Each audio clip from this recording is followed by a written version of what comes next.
Hello, everyone. This is Dale Matthews. I'm joined by Mike Jones and Keith Eck on the radio. Yeah, that's funny. Yes, it doesn't look exactly like him, but I can't help thinking of Keith and Homer and how they would be similar on the radio. I think so. So today was the commissioners, all three county commissioners were on KJO Rotary Radio, and they were giving us their progress updates, their brilliant progress in running county government. And nobody even bothered to call in because it's a radio call-in show on KJO. But yeah, there was nobody that had any questions for him. So what Mike has done is he's taken that broadcast and he's pulled out his favorite parts. I don't even know what his favorite parts are. Are they the commercials, Mike? Well, yeah, they should have been, because that's how much of a snoozer substantive thing was going on here. It wasn't that much, although they did talk about some things that we regularly talk about. And I thought, hey, we should hear what they have to say about this or whatever, because, it's interesting. And then it better be. Yeah. And then later in the show, they go into this topic about, mineral rights and the curtailing of mineral exploration in the county. And they talk about how there's going to be a meeting later this week on Thursday about that. But they never seemed to put a name to it or whatever. But apparently is that the meeting at the Ann Basker where people Yes. are being invited to come and talk? That's correct. Well, I think we should be there, don't you? Yeah, I think it's going to be interesting. It has a lot to do with the future exploration, and then, of course, naturally, after exploitation of the minerals that are there would naturally come next. You would think, and this may have a great impact on that. So I think Mike is so optimistic. I think what's going to happen is that the feds are going to show up. They're going to listen to people. We're listening to you. And then they're going to take all of those suggestions and they're going to put them in a special round file. Yes, right. Yes, round. But they'll crumple them first to make sure that they're compact in that file. Oh, I don't know about you, but they'll step on the papers in the file. Yes. Never crumple something you're throwing in the trash. Never crumple it. I don't know about you, but there's more than once where I've had to reach into that round file and pull out that crumpled piece. Don't ever crumple them. With coffee grounds on it and things like that? No, I don't drink coffee. Okay. All right. No, I sound like some kind of religious fanatic. I don't drink. I don't smoke. I don't drink coffee. But I will tell you that I enjoy Pepsi. It's the choice of a generation. Yes. Generation. The check is in the mail. Yeah, the generation. Yes, and all of us went to school in the 1900s. The scuttlebutt going around Facebook is that they flavor Pepsi with fetuses. Oh, man. Yeah. That's awful. That's awful. Everybody knows delicious. They do that with monarch butterflies and spotted owls. Right. Yes. Yeah. If only. Right. Okay. So essentially, there are a couple of things on economic development. There's one about the airport, and then there's airport combined with economic development, how the fire is impacting us monetarily speaking. The wild and scenic thing, they talked a little bit about that. But this introduction is so long, we won't have time to talk about it. Good night, everybody. There is a lot of, but coordination.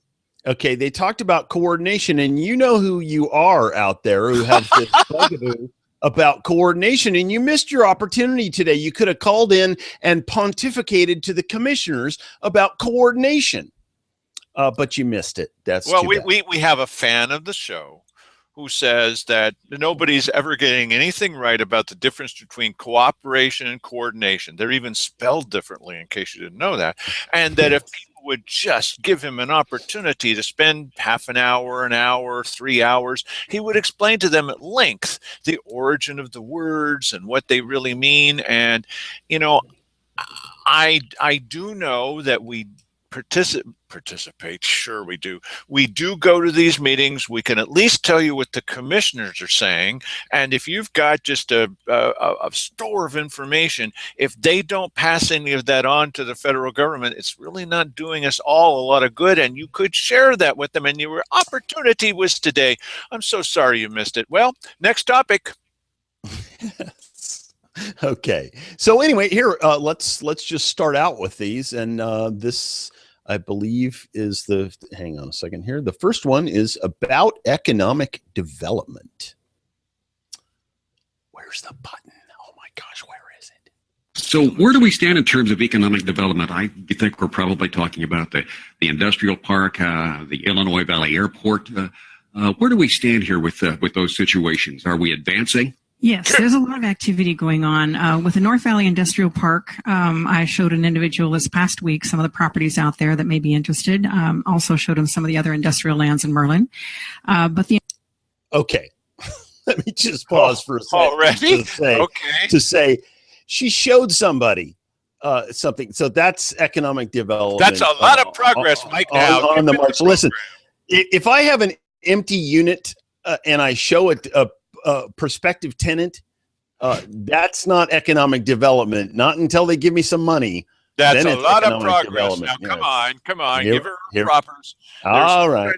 And she also said recently in one of those little backroom meetings that there's all kinds. Something about bursting at the seams. No, it was about the airport and how it's just there's all kinds of things happening at the airport. Hold on, Dale. Hold on. We're going to get to that here. Hang on a second. Let us continue. Industrial Park, of course, the sewer project is ongoing. We will be reviewing the requests for proposals that are coming in for the environmental study and the soils tests and all those kinds of things that are the next step in the process. So we'll be reviewing those with the Public Works Director and a few other folks, so we can move forward, continuing to move forward on that project. As to Illinois Valley, they just received a grant for a strategic plan, which of course the City of Grants Pass and Josephine County are entering into a contract currently for strategic plans. So it'll be nice to have a strategic plan for the entire county and both the incorporated cities at the same time, so that we can go forward working together to coordinate our activities. So I think it was Commissioner Hare that was out there last week when they received that from the USDA. And of course the proposal that's on there tomorrow for our Wednesday is additional funds, matching funds for Illinois Valley, IVCDO, Illinois Valley Community Development Organization. And of course, that is the organization working with the Small Business Development Center that we are working with in regards to the loan program for the entire county with our economic development funds. So there's a lot of activity going on right now as far as laying groundwork and helping the cities and the community out in the county work together to move forward economically. Yeah, let's see here. You notice that she didn't mention any results? No. There's a lot of progress in laying the groundwork. Now, look. Yes. All right. Now, it was in the Courier, and Jim Moore wrote it up dutifully. I don't know whether they spell checked it for him or whatever, but now we've heard two different views of this. One is tomorrow at the weekly business session, the commissioners are going to approve the grant that they're giving to the IVCDO, the Illinois Valley Community Development Organization. Now, we just heard that they've already received the money. And we've heard from the commissioners in a little backroom meeting that IVCDO has already received the money from state or federal, wherever they're getting it from. But they've also said that they haven't received the money and that they won't be receiving it, and it's pending until we give them a little over $1,000, and they're going to receive like 37,500 or whatever. Now, which is it now, Cheryl? Have they already received it and we're adding on, which maybe we actually don't need to do since it's only about $1,500, $1,000, or is everything waiting for us to put in our mammoth contribution of $1,500. Oh, Which but wait. one is it? But wait, there's more. It appears this organization out in the Illinois Valley is really beginning to assert itself. It's become a real factor here in the county. Yes, it is. It's the only surviving one that was established almost about 30 some years ago by the federal government to allow for more funds, economic development funds, to go into rural areas. They've had some really good management. They have a good board. They have a separate loan board other than their own 501c3 board. So they have a good group of people out there that works all the time with the community, and with us partnering with them to make those funds available, the loan funds, I think it's going to be very beneficial. And the money isn't just for Illinois Valley as far as the community economic development. It's countywide. It's countywide. That's BS. Because the IVCDO, even though that's their name, they are countywide.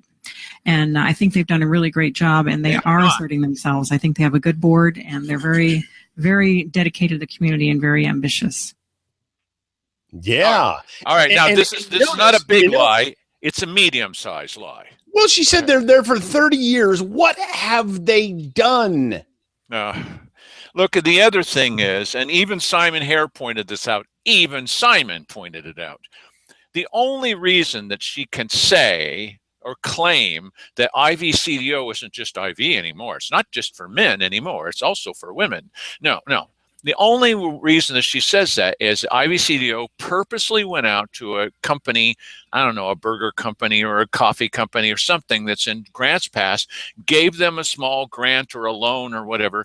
Now we're countywide. It's the only one. And you know the reason they did this. So Cheryl Walker could say at every single meeting, why, they're countywide. No, they're not. Okay? It's a canard. It's a duck. It's a... Well, anyway, it's foolishness. No, they're not. So just be honest. Stop lying to us about this. This is, it's not a capital letter lie. It's in small letters, but it's still a lie. Well, the problem I have is they're throwing it out there like it's something, when in reality, it really isn't anything. It's kind of like manner development. It isn't anything. It doesn't produce anything. It sucks up a lot of grant money, and that's pretty much what it does. That's its function. Well, you should all remember where IVCDO said 214 full-time family wage jobs, 90 full-time family wage jobs for doing 2 wheelchair ramps and 1 plaque on a rock. Plaque on a rock, right? Plaque on a rock. You got to say it just right. So one of the things that should happen if there were new commissioners, one of the very first things, you task this guy over in finance. We want to know, where's your report about how many jobs you've created? And if you haven't gotten those jobs, any of them, and if it's all fake, first of all, give us all the money back that we've given you because you lied to us, because they did. I mean, I love Roger Brandt and those guys, but they're trying to pull one over on us. I love that guy. I think he's a wonderful guy. He's done lots of projects out there. Kenny Houck, I'm not so sure. But they do this stuff, and then they lied to us. So first you get the money back, and then you get Wally Hicks to talk with them and say, oh, send them a letter.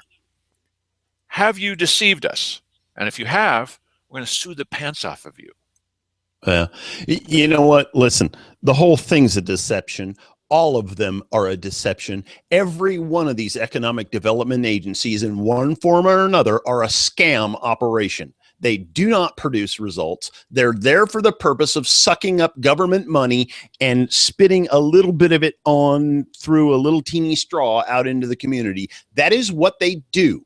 Well, Mike and I fall into the 2 categories of people who believe they're being deceived. One of them is they're all deceived. And Mike might be right, okay? The other one is more like me and saying, when you tell us that you're going to create 90 full-time family wage jobs from putting a plaque on a rock, that's definitely deception. Yeah, there's no 2 ways about that. Here's how jobs are created. A guy finds demand for a product that he sells. He's got a widget and it's really cool and lots of people want it, and he can't produce it fast enough by himself. So he has to hire somebody. That's how it happens. Okay? It's not one of these freaking things where you get money from government. If you knew how much money is blown out of a cannon in this way, it would really piss you off. It's such a joke. It's a lie. And here and there, it probably creates a job or two by accident. But these people, it is a total joke. And why our government buys into this, I have no idea. It's because they want us to be smoking on a pipe dream and expecting something good to happen out of it. Good things don't come out of government. Good things come out of people who do things that are good for other people. That's economic development, people. Get it through your heads. Now, that's Mike, how it works. I've got Mark Seligman on the phone, and you just talked about smoking pipe dream, and that's his. Only he could talk about that. Oh, yes. I apologize, Mark, for stepping on your territory. I will back off behind the 38th parallel there. Okay. So now we go on to them talking about the airport, which is once again Scam. I did not say that, but anyway, here we go. In terms of the economic development, we've also talked about the airport here and some of the advances being made out there. Where do we stand with the airport right now? I know it's fairly busy right now with all the helicopters coming and going, fighting the fires. Yes, we have helicopters coming in, and for the first time, probably in forever, or at least that I can remember, we also have single-engine tankers that are coming into the Illinois Valley Airport that are fighting the fires. So by contracting with the BLM for the types of services that they provide there, we also have a tower out there to manage the traffic because there's so much traffic going in and out for the fires. It's really been a help to our airports. It also provides exposure to those people who are pilots to our airports to know what kind of facilities we have. Oh, she's getting to that. Very complimentary, and they do like to, they don't like the fires, but they do like to be able to be based at one of our airports because they are very well run, and they do provide some good amenities to them in regards to the camping and the showers, those kinds of things. Yeah, there you go. Good amenities, camping showers. We're providing showers. Are we? But I don't know about that. I think there actually is a showers in the because pilots, they sort of need that sort of thing. Well, you would know. Yeah, but everybody tells you. Yes, he asked her the question about economic development, and she went on. You notice that there really isn't any substance so far as it relates to economic development. And let's go to this next clip.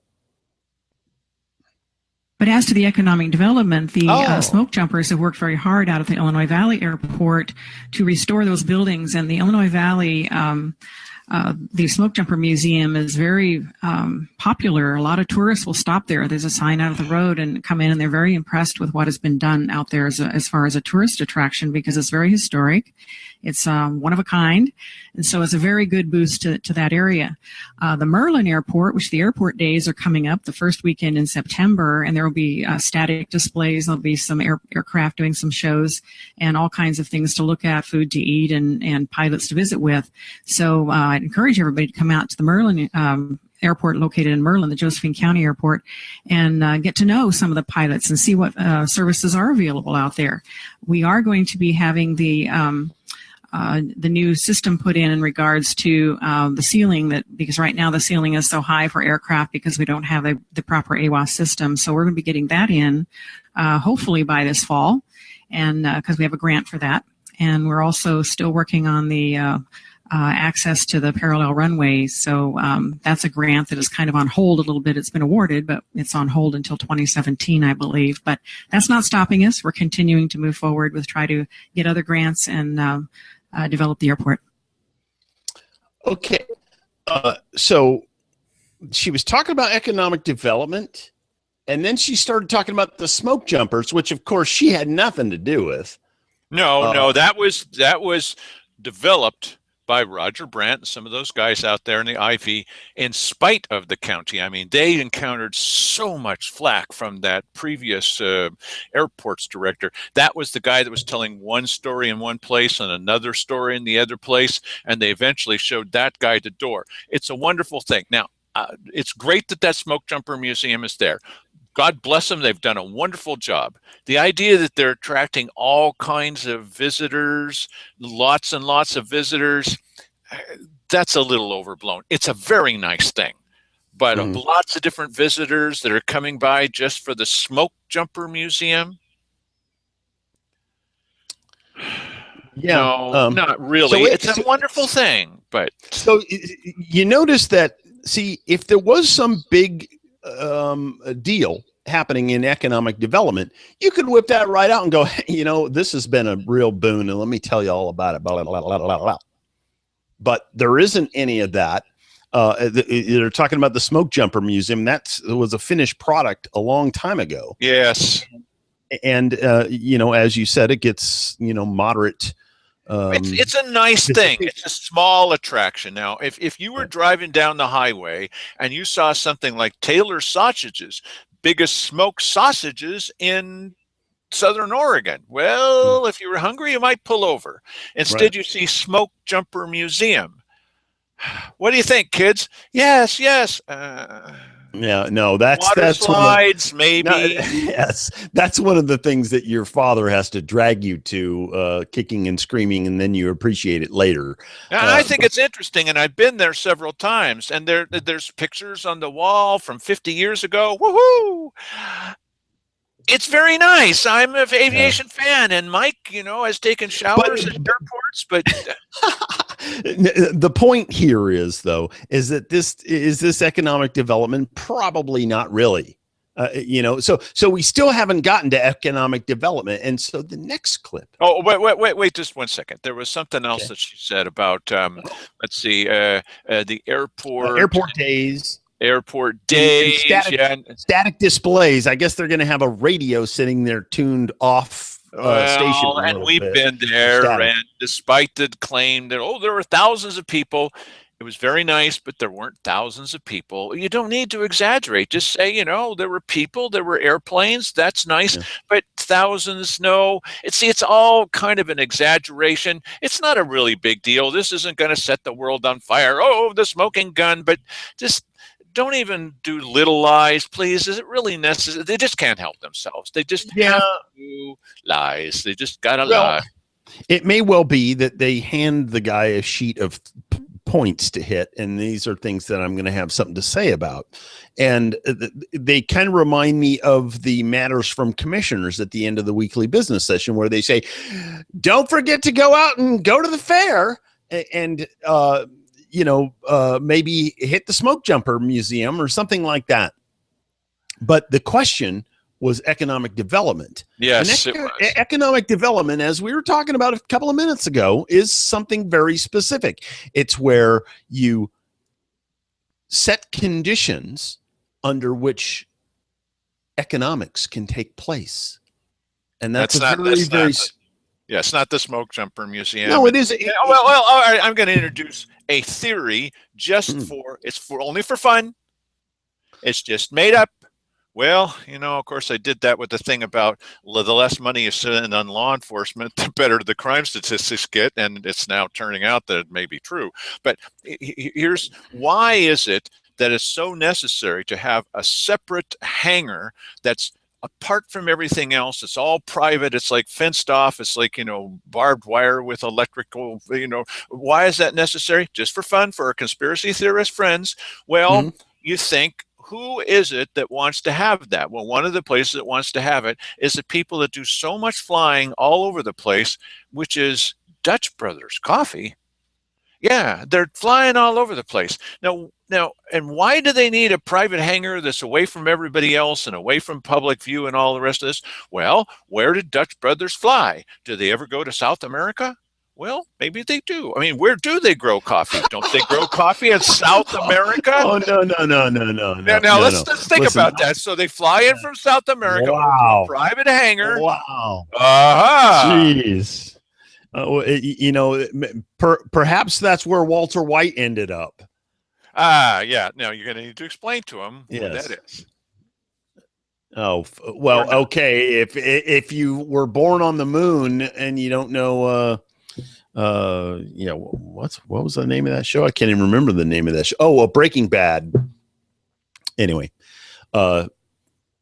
Google it. Go watch it on Netflix or something. Born on which side of the moon? The side where the sun always faces, or the side where the sun never shines? No. Hang on a second. The sun shines on all sides of the moon, but we only see one side of the moon. So why do they call it the dark side of the moon? Otherwise, because of Pink Floyd? Because it's dark to us. Yes, because of Pink Floyd. No, okay. It's dark to us. See, here, let me explain how this has to be the case. The same side of the moon always faces us. Is this correct? Yes. Yes. Okay. So what happens during an eclipse? During an eclipse, the Earth goes between the sun and the moon, and then it That's covers... right. That's right. That's right. So therefore, the sun is shining on the dark side of the moon. Ba, ba, ba. No, the sun is behind us. It's shining over our shoulder, and we're completely No. You're thinking of the Earth casting a shadow on the moon. Yes. And that is happening. But I'm talking about a total solar eclipse. Then it would have to be shining on the other side of the moon.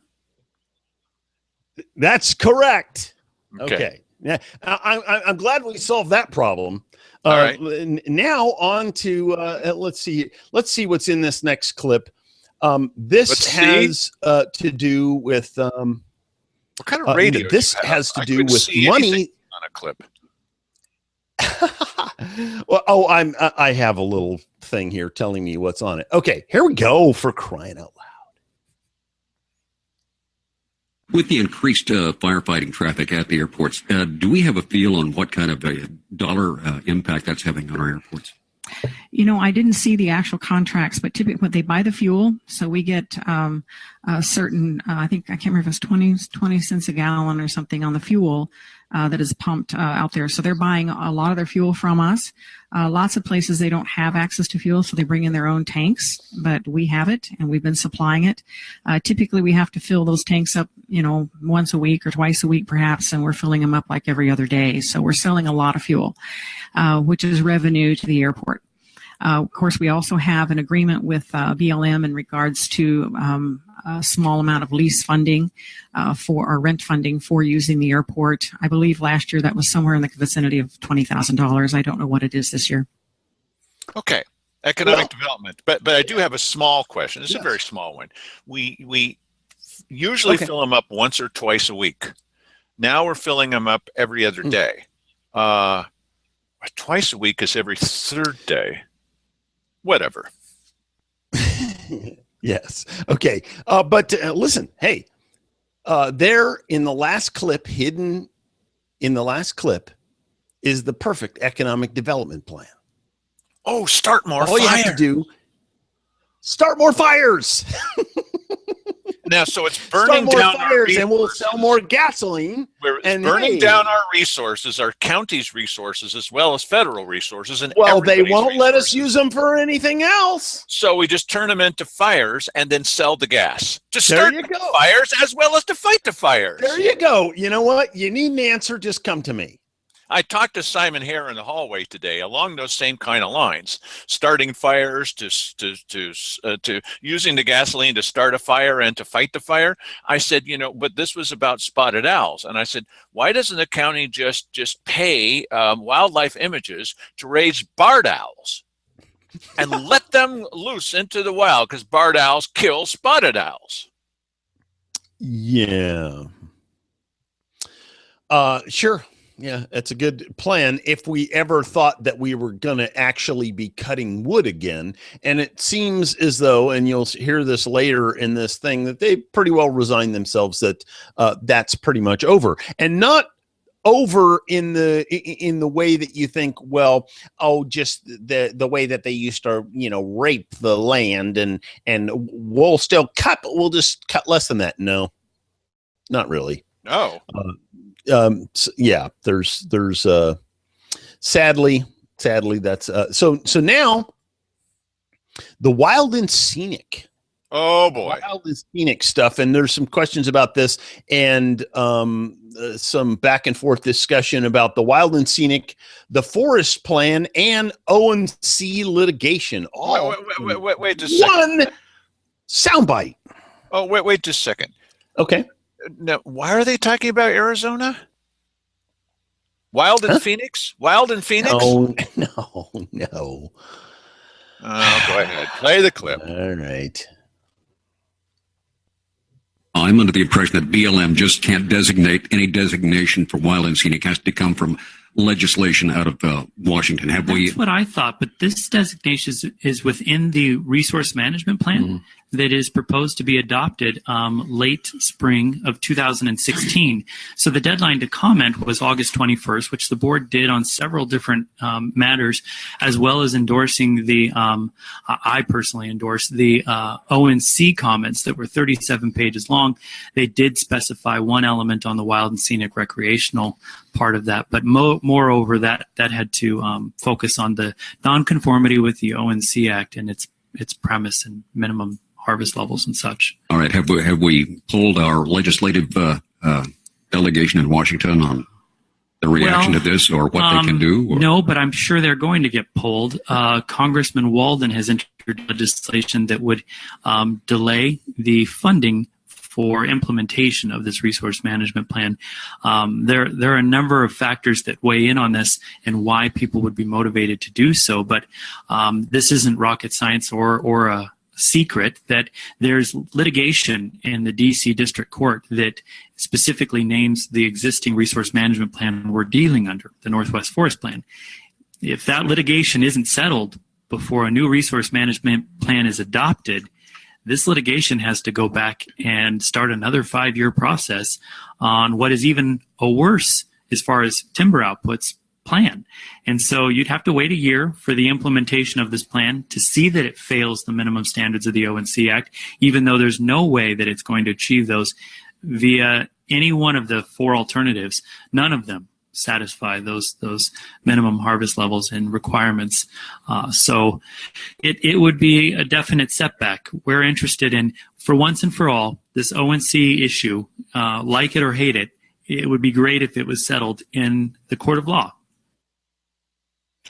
Yeah, wouldn't it be great? But the problem is that it's never, ever going to happen. You see how if you don't do this by this amount of time, then you're throwing yourself back 5 years. Having the federal government in here as a complicating factor, it just, and they have layers and layers and layers. Once you get cleared with the Forest Service, and the BLM is there, U.S. Forest Service, you've got, stacks of bureaucracy in there to deal with. There is no way to solve this problem outside of ejecting the federal government from it. I'm okay, sorry. All right, then I got something to say about all this. Okay. One of the things that Keith Hicks said about this long statement that Simon just made is, I'm sure glad that Simon Hare is taking care of this, because I don't understand what he's talking about. Well, yes. For those of you who fall into my category too, what did he just say?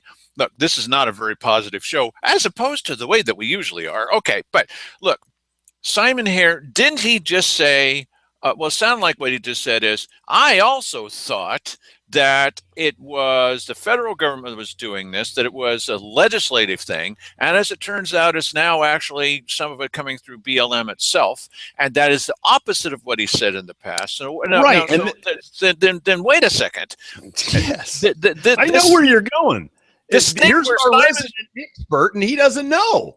Yeah, and that's right. And he's the one that's, look, backing up just a little bit. If you don't understand what government's doing, and you've heard us say this before, you've heard me say it, you've heard Mike say it, if you don't understand, it's not your fault. Their job is to explain it to you in a way that you can understand it, okay? So if Simon's been explaining it to us all this time one way, and it turns out it's really exactly the opposite, and that's our teacher, Yeah, Dale, you have it almost right.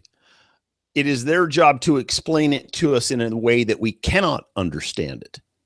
Well, that's the way they define it. I say it's the opposite, that they should Yeah, be, as well, public servants, explaining it to us. yes.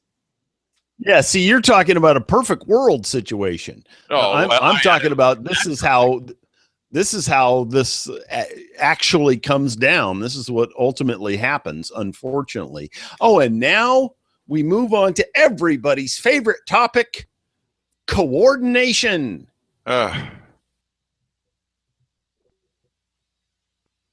There is somewhat of a letter that was referencing the difference between coordination and cooperation. I'm not expecting everybody in the public to understand these things, but this board definitely does. We talk about it on a weekly basis, the difference.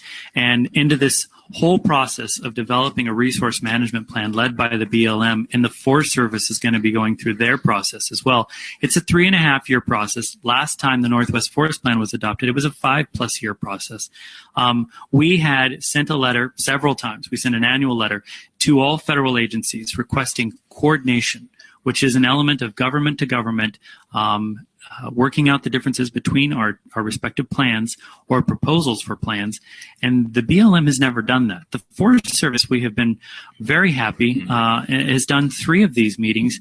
We haven't actually gone over their specific plans yet, but things take time. And I feel like they're in a cooperative mode with regard to coordination.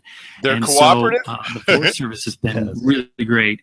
The BLM is more reluctant, and I'm not sure why, but it would be really great if they were to come to the table, and they have not done so with developing this resource management plan. They have not coordinated, and that's been our stance ever since. We elected not to to sign the cooperating agreements 3 years ago. This board has respected that and reinforced that decision. And we find they didn't coordinate with anyone. Not one of the 18 ONC counties. In Jackson and Josephine County were the 2 counties that did not sign a cooperating agreement. It was our decision not to. I think that's really an important distinction. We just didn't want to abrogate their responsibility or our responsibility to coordinate on behalf of the people of Josephine County. Well, besides the fact that you can't abrogate their responsibility, okay. Okay, yeah, but you notice something here? Okay, he says, you do this and it's a 3-year process. You do this, it's a 5-year process. Okay, together that's 8 years. And then, but you can't even begin to do those things until the BLM will sit down with you about this and begin the process. So just by not talking to you at all, they've got you tied up. So let me ask you, and this is a hang up that people don't get where I'm coming from. They're just, you're thinking inside the box is what the problem is you're thinking inside your little coordination box, and you don't understand. I'm saying get out of the box, because you're in the box and you're not going to be able to get anything done. Well, if they control the, okay. Well, hang on. All right. Hang on. If you are going to coordinate, if you are going to have this little coordination or cooperation or whatever it is with them, it's dependent on them doing it. And so who's in charge there? That'd be them. And they're not coming to us, effectively locking the whole situation up. They're not apparently willing to sit down at the table with us, and that may be combined with some foot dragging on the part of our people, but you're never going to get anything done with these people. This whole situation is never going to be solved by government. It's going to be solved by somebody in government who sees 100,000 people with pitchforks. That's how it's going to happen. No other way. That's my opinion. Okay, the reason I was going to say something at that moment was I saw Simon in the hallway today after the little backroom meeting, and I reminded him of what happened the last time BLM sent one of their top people. It was like number 2 in the state or something here. And as he's walking out of the room, he walked by the camera, and I said to him at the time, "Sir, can you tell me the difference between cooperation and coordination?" And he looked at me right next to the camera and said, "We don't have to coordinate with anybody." Yes. That's BLM. See, I rest my case. Yeah. You're wasting your time with these people. All it is an exercise in mental, you know what? Yes, that's right. Until you step over their heads, you're not going to get nothing. You don't understand this process. That's your problem. You think to understand the process is to jump inside the process and do the little process with them. Wrong. If you want to get something done, you're going to have to go over their head, because this bureaucracy will lock you up till the end of time permanently. You obviously don't understand economic development, Mr. Matthews. That's right. Okay. All right. So one of the related stories to this is, you heard them talking about how BLM is going to come to the Ann Basker, and they're going to have this meeting where people are going to be invited, okay, to come and speak and tell you their opinions. Well, when they originally set this thing up, it was going to be at RCC just down the street from Grants Pass. And then RCC said, well, we don't want to do it.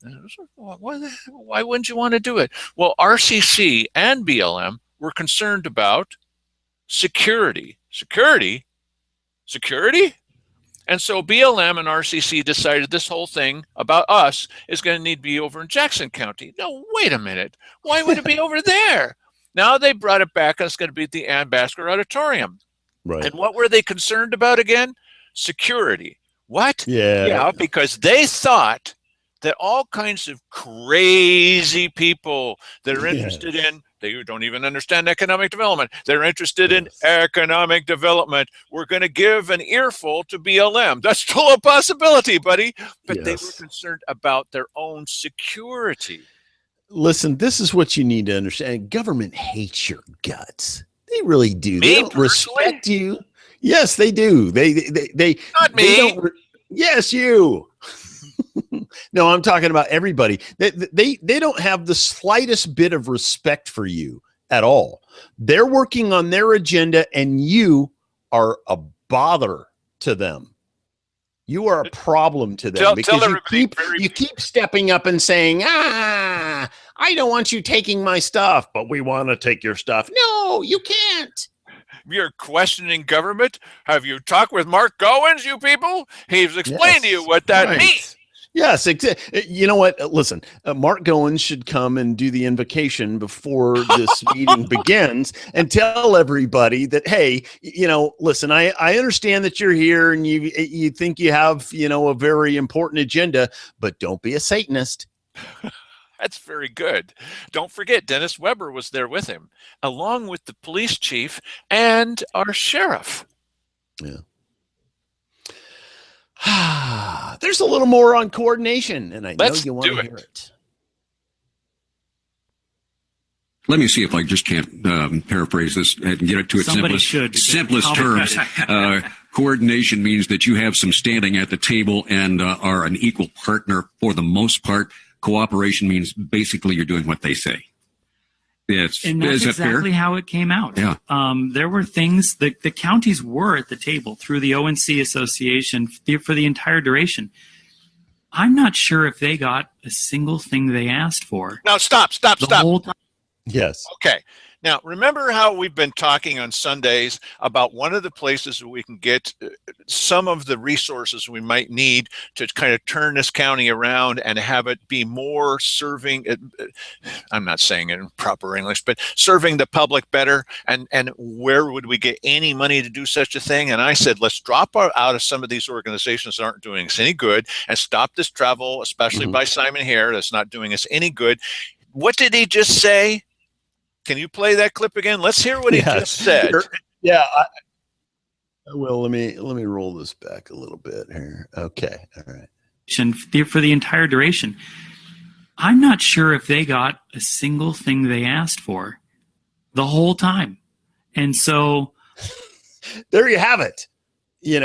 And he was talking about, this ONC organization go there and as, talking to to people and negotiating with them about stuff they didn't get anything they asked for. What is the point? Why are we sending this guy to every little meeting where the drop of a hat? Well, I've got to go to that. I'm chair of the chair committee. Simon, listen, you just told us you're not doing any good, and nobody's doing any good. So stop it. Yes, and you're not on an equal footing, and you never will be on an equal footing with the federal government, because it's what he said. He said we were all there, and not one of us got what we wanted. Not one of us. Oh, really? And why is that? Because the other side said no, and they're the boss. That's it. You're not on an equal footing with them. They're telling you what to do. Go over there and sit down. Yes, sir. No, but before you sit down, Simon, go get us some coffee. Yes. You know what? This whole thing is a scam. What a sham that people buy into this. Anybody who buys into this, you're a fool. You're just, this is just, it's just an exercise in the basics, bureaucracy 101. You drag things out. You make things more complex than they need to be. This is a very, very simple thing. The federal government doesn't have any business constitutionally. Oh, and I know people are freaking out now that I said that. In the problem is that this situation was allowed to take place to begin with. And we thought it would be a good idea if the federal government held on to some of the lands of the western states. The western states are the only ones that have this situation. Most of the eastern states, they've already been through this thing. They had their little battle with the federal government, and they got their land back. We're going to be dealing with this in one form or another until we do what they did. And, that's just is what it is, unfortunately. So I think there's even more to this clip. There's just no teeth in the cooperating agency agreements. There is statutorily under our Article 43 of the U.S. Code, they have to make every effort to work out the differences between our two plans. And we have a plan. We've adopted one. We've amended it just recently. It's constantly being improved by more information. That's news. And it should reflect the will of the people of Josephine County. And that is news. I talked to him in the hallway about that also. We had a long discussion in the hallway. And I said, you said on the radio this morning that we have a plan. Now, the last time I heard you guys talking about this in the little back room, you said we're developing a plan.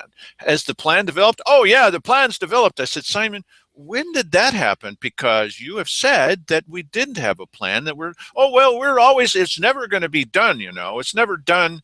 It kind of reminds me of, there's no such thing as permanent, but okay, it's never really going to be done, but we have one now. I said, so now we do, because I said on the show, I think it was yesterday, that they didn't have a plan. Well, they do now. They do. Okay. Right. And where can we see such a plan? Well, I don't know where the plan is, but apparently we have a plan. Okay, I stand corrected. Now, are they paying any attention to the plan? That's another story altogether. We have a plan. Yeah. Now, and there's one more clip on this topic that kind of sums it up where we are as a county. And then it goes into mineral stuff, which we really don't have time for because, by the time we play this clip and talk about it, that'll be the end of the show. So sorry, Mike. Yeah, that's how it goes. Sorry you took so much time. Yes. Here we go. We talk about minimum harvest levels only as it reflects to some revenue that would go to the counties and jobs that would create in the community. That never means that we're not interested in the ecology and the water quality, watersheds. Ashland did $7 million of work on about 120 acres, and it was fuels reduction. It was to improve water quality, make their forests more fire resilient, and that's exactly what we're looking for as an outcome for the management styles in the 350,000 acres in Josephine County and around the state. That's our goal. There's no reason why they have to be mutually exclusive. We can do both, and we've come a long way. We're not advocating for timber harvests of the past. That is in the past, and it should stay there. We all chose to live here for a specific reason, and part of it's the beauty. Exactly. So no more harvesting timber for you. And what we want is to be just like Ashland and pay millions of dollars to go thin, some of the, the property here in the county. Now, once again, I've heard Simon Hare say two different kinds of things, not in the same sentence this time, but we've all heard him. It's confusing to know where this guy stands, but it's nice to know that Chuck Benson is just like another commissioner and is saying statements instead of listening to them. We all came here for the beauty, and they're, well, whatever. Well, one thing that he did say that should have been said by one of the commissioners at one point earlier on is that, just to clarify, coordination is, cooperation is where you do what the other guy says. Coordination is where you both come to the table and you have an equal standing and you work out some sort of a compromise. Now, Michael Jones, what makes you think that you can summarize that in 30 seconds when someone else would take more than 30 minutes to explain it on our show, and it would be part 1 of 10? Yes.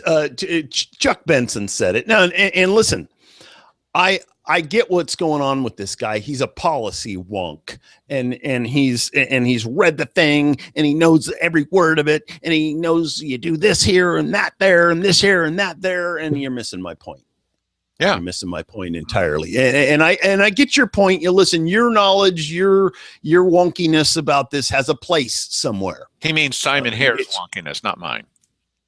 No, I'm talking about this guy that we know. His wonkiness that guy. About coordinating. Well, Simon's wonkiness has a place somewhere else too, but we just haven't sent him there yet. Anyway, that would be economic development. Yes, right. So, Mike, what's your summary of the 1/10 of the show that we heard today, this evening? What's your summary of how well the commissioners did on bringing us up to speed about what's actually happening in the real world? Well, yeah, not really. I mean, but this is what's happening in their world, and I think it's important to know that. Every one of these shows sort of has the same sort of air about it, in that they're going to come in and I'm going to tell you about the little kids at the fair, and then I'm going to tell you about this and that and and it's just but there isn't any accomplishment in any of this stuff that they were talking about. She was talking about economic development, and she went on, and she talked about, we're showing this thing to a potential tenant up there, and blah blah blah, and then she sort of changed the subject and got off of economic development. They brought her back to it, and then she talked about the smoke jumpers, which really just economic development, really. And then they talked about IBCDO, which is just sucking up money left and right, and yay, we're doing our job. And they're buying your economic development plan. I read through all of it, and it's mostly photocopied pages from other people's ideas. And there's really no connection. Remember, it took her like 6 months or 9 months to prepare this, and here's this study, and it's like about this thick, but it's all photocopied other stuff. This is not a plan. Yeah, I mean, the problem with this kind of thing is that she probably believes in her mind that there's something really heady about economic development, and I just can't seem to get it done. It's too difficult to understand. Well, you know what the plan is now. Now the plan is she's gotten together with the city, with Grants Pass City. They're going to hire some outside experts, and she's still calling it Econ Northwest. Now, these people, that's not what they call it. That's not what they call their own organization. Boy, was Simon surprised when I told him that in the hallway earlier this month. But now they're going to come in, and these guys from outside the area are going to tell us about our financial future after they do a few studies and maybe a poll. I got a poll for them. It's an electrified poll, but I know you put it. Yes. No, you know what? It's so silly. And this is all the evidence that you need to understand that they're living in a different world than we are. Listen, if we have cupcakes and we want to sell them to the public. We know what to do. If you're a baker, okay, here's how you build the cupcakes. Here's how we're going to put this special frosting on them in multiple layers and whatever. And then we're going to put it out to, people, and they're going to buy them. And then that's going to lead to the next thing where you need somebody else to help you make your cupcakes. That's how economic development works. In these people's minds, it's a magical process. And if we study it, and if we, tinker around with this and tinker around with that panel, the blue right, panel, and hey, going to be allowed to sell them to gay people or not? Yes. And the economic development, this is pretty serious business. So we have to spend a whole lot of money for it. Nothing that you get for free is any good. So, listen, it's a misunderstanding. It's a fundamental misunderstanding, or maybe they totally understand it. And this is just part of the process that you do to jack people around. Oh, is it conspiracy or lunkheads, Mike? Okay. Yes. Okay. But I'm saying it's one or the other of those two possibilities, and you be the judge. Please don't forget that that's all I have to say about that. A statewide organization, the Cupcake Committee.